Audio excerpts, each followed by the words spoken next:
अस्सलाम वालेकुम, मैं हूं गुलाम रसूल भट्टी और आप देख रहे हैं SNN न्यूज़। नाज़िर काम, इमरान खान और एस्टेब्लिशमेंट की डील के हवाले से इमरान खान का बड़ा दावा जो है वो सामने आया। आज अल-कादर ट्रस्ट केस जो 190 मिलियन पाउंड वाला केस है, उसमें जो है वो उस केस की हेयरिंग के दौरान इमरान खान साहब ने कुछ गुफ्तगू की है, वो भी आपके सामने रखेंगे। उन्होंने क्या गुफ्तगू की है, बड़ी सख्त गुफ्तगू की है। और इसके साथ साथ 26 अप्रैल यानी कि बरोज़ जुमा पाकिस्तान तहरीक इंसाफ क्या करने जा रही है, क्या बड़ा फैसला पाकिस्तान तहरीक इंसाफ ने किया है, क्या इस हवाले से दमादम मस्त के अंदर होगा, ये भी आपको अपडेट करेंगे। और दूसरी जानिब बड़ी बहस रात से छिड़ी हुई है जनरल बाजवा वाली के। जनाब जनरल बाजवा ने जो कसम खाई है, वो कसम खाना उनको महंगा पड़ गई है और इस वक्त वो कसम उनके गले पड़ गई है। ये तफसीलात भी आपके सामने रखेंगे, लेकिन सबसे पहले इमरान खान साहब से आगाज़ कर लेते हैं। जो इमरान खान साहब ने दावा किया है और जो इमरान खान साहब ने गुफ्तगू की है, और जो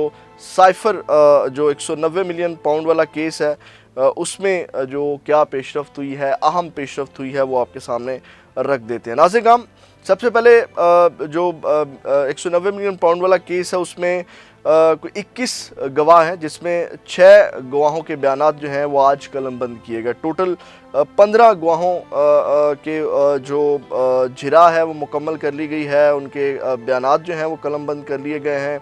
और जब आज ये केस की हेयरिंग हो रही थी तो उसमें बानिया चेयरमैन PTI इमरान खान और बुशा बीबी और उन की जानिब से जो उनके वकला हैं, ज़हीर अब्बास चौधरी, उस्मान गुल, खालिद यूसुफ और डिप्टी प्रोसिक्यूटर जनरल सरदार मुजफ्फर अब्बासी, प्रोसिक्यूटर अमजद परवेज़ जो हैं वो मौजूद थे। नाज़िर काम, इसमें जो है वो आज यही जो है वो अहम पेशरफ्त हुई। 6 गवाहान के जो हैं वो जो बयानात हैं वो कलमबंद किए गए और उसके बाद इसकी जो समाअत है 29 अप्रैल तक मुलतवी कर दी गई है। तो आपको पता है कि जज नासिर जवेद राना जो हैं वो इसकी समाअत कर रहे हैं। नासिर काम, आज जब इसके बाद सहाफ़ियों से गुफ्तगू की इमरान खान साहब ने, वो क्या की वो मैं आपके सामने रख देता हूँ। उन्होंने जो सबसे पहले डील वाली बात है, जो डील का दावा है, वो ज़रा सुन लें। उन्होंने कहा कि आपको पता है कि मुख्तलिफ बातें चलती रहती हैं कि इमरान खान साहब की डील हो रही है, फ़लाँ बंदा मिलने गया है। इमरान खान साहब ने सेम बात पहले भी की थी। उन्होंने कहा मुझसे डील की ना किसी ने कोई बात की और ना पैगाम कोई आया।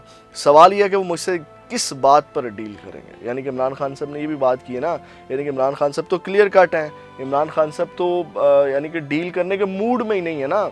तो वो किस बात पे इमरान खान से डील करेंगे, कोई जवाज़ ही नहीं है कि इमरान खान साहब के साथ वो डील कर सकें। उसके बाद उन्होंने कहा कि मेरी बीवी का सियासत से कोई ताल्लुक़ नहीं, उसे सज़ा दिलवा कर एक कमरे में बंद कर दिया गया। मेरी तीनों बहनों के ख़िलाफ़ मुकदमा दर्ज किए गए। मरियम नवाज़ और बेनज़ीर सियासत में थी, मेरी अहलिया के सियासत से कोई ताल्लुक़ नहीं। उसके बाद उन्होंने कहा कि आवाम का अदलिया से एतमाद जो है वो उठ चुका है। फिर उन्होंने मज़ीद कहा कि जमहूरियत कानून की बालादस्ती और फ्री एंड फेयर इलेक्शन पर खड़ी होती है, मुल्क में जंगल का कानून है। उन्होंने कहा कि अब बड़ी अहम बात उन्होंने की, उन्होंने कहा कि 8 फरवरी को जब डील के हवाले से बात की या बातचीत के हवाले से, उन्होंने कहा कि 8 फरवरी को जब पब्लिक एक तरफ खड़ी हो गई थी तो वो वक्त था बात करने का। मुल्क की आवाम एक तरफ खड़ी हो जाए तो क्या उससे कोई जीत सकता है। यानी कि उन्होंने कहा कि अब आवाम जब एक साइड पर खड़ी हो जाए तो उससे कौन टक्कर ले सकता है, उससे कौन जीत सकता है।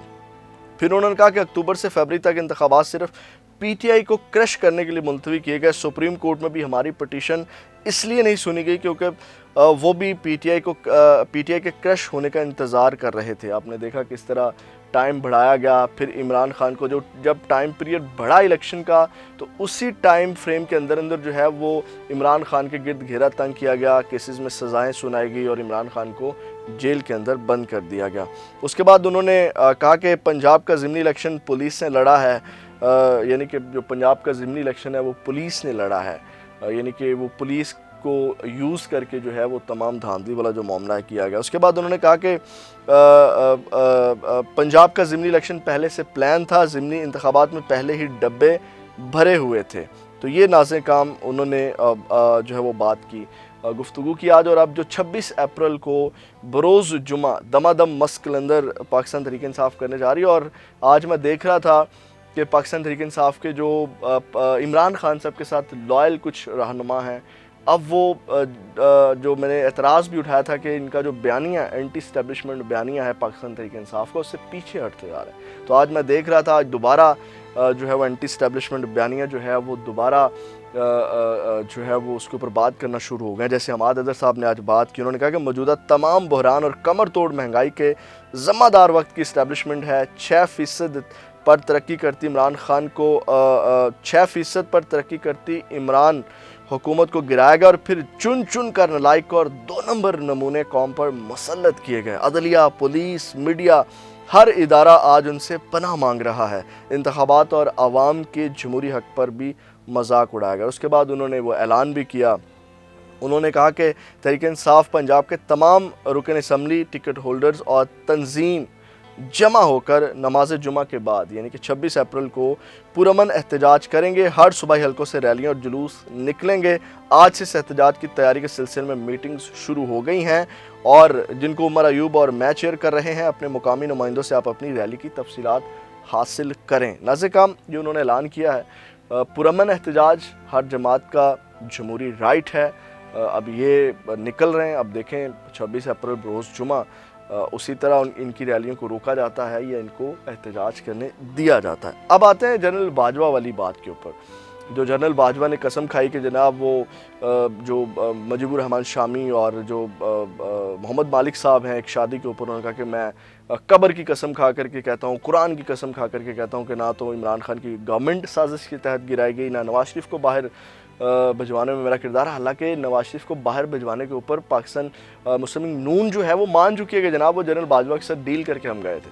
اب جناب انہوں نے یہ جو جھوٹی قسم کھائی ہے اس کے اوپر جو بڑا زبردست اور کہتے ہیں جو میں تو اس کے اوپر کہہ رہا تھا کہ جو ایک سلسلہ رات سے شروع ہوا تھا, تھمنے کا نام نہیں لے رہا تھا, اس کو مطیع اللہ جان نے چند لائنوں کے شکنجے میں جو ہے وہ جکڑا. ذرا سنیے گا جو انہوں نے جھوٹی خبر قسم کھائی. انہوں نے کہا جنرل ریٹائر باجوہ سے 2 صادق اور امین صحافیوں کی ملاقات اور ان کی طرف سے ماں کی قبر پر قسم اٹھا کر خود کو بے قصور ثابت کرنے کے بیان پر صرف اتنا کہوں گا کہ جو شخص اپنی دھرتی ماں کے آئین پر سیاسی سرگرمیوں میں حصہ نہ لینے کی جھوٹی قسم کھا سکتا ہے تو اس شخص کی ماں کی قبر پر ... ٹھیک ہے. پھر شاہد اسلم صاحب سینئر صحافی ہیں, انہوں نے بھی کہا کہ جو بھرتی ہوتے وقت سیاست میں مداخلت نہ کرنے کی قسم کھا کر بھی پھر بھی سیاست کرتے ہیں, مارشالہ لگاتے ہیں, ان کی ریٹائرمنٹ کے بعد کی قسموں پہ بھلا یقین کون کرے. جب پورا کیریئر قول و فعل میں تضاد سے بھرپور ہو تو ریٹائرمنٹ کے بعد باتوں پہ یقین کافی مشکل ہو جاتا ہے. لیکن شاید صاحب سمجھتے ہیں کہ یہ لوگ بے وقوف ہیں. ملیحہ ہاشمی صاحبہ ہیں, وہ اس کے اوپر لکھتی ہیں کیسے عجیب, بے شرم اور خوف خدا سے عاری لوگ ہیں جو قرآن پر ہاتھ رکھ کر جھوٹ بولتے ہیں, استغفر اللہ. اس حوالے سے ایک محسن بلال صاحب ہیں, یہ بھی ہمارے صحافی بھائی ہیں, انہوں نے بھی لکھا کہ انہوں نے اس کو رپورٹ کیا کہ جھوٹ بولو تو قیامت کے روز رسول اللہ صلی اللہ علیہ وسلم کی شفاعت نصیب نہ ہو. اور عمران خان کے خلاف تحریک عدم اعتماد نواز شریف کو لندن بھیجنے اور اپنے لیے توسیع مانگنے کے الزامات درست نہیں ہیں. تو اس کے اوپر عمران بھٹی صاحب ہمارے صحافی بھائی, انہوں نے اس کو ٹویٹ کیا. انہوں نے کہا کہ اس شخص کی بات پہ یقین کریں جس نے حلف کی پاسداری نہیں کی, جو سیاسی جوڑ توڑ کرتا رہا, 2018 کے انتخابات میں کھیل ترتیب دیے. اب اس شخص کی وکالت کا کوئی فائدہ نہیں, جڑے ایتھے گندے او مکے گندے. ناظرین کرام, جو قسم کھائی ہے جنرل باجوہ کی کس حد تک صادق الامین ہے, کچھ صحافیوں کے تجزیے تبصرے میں نے آپ کے سامنے رکھے. آپ کیا سمجھتے ہیں, جنرل باجوہ حق پہ ہیں, سچ پہ ہیں یا جھوٹ بول رہے ہیں؟ کمنٹ سیکشن میں اپنی رائے کا اظہار ضرور کیجیے گا. پاکستان زندہ باد.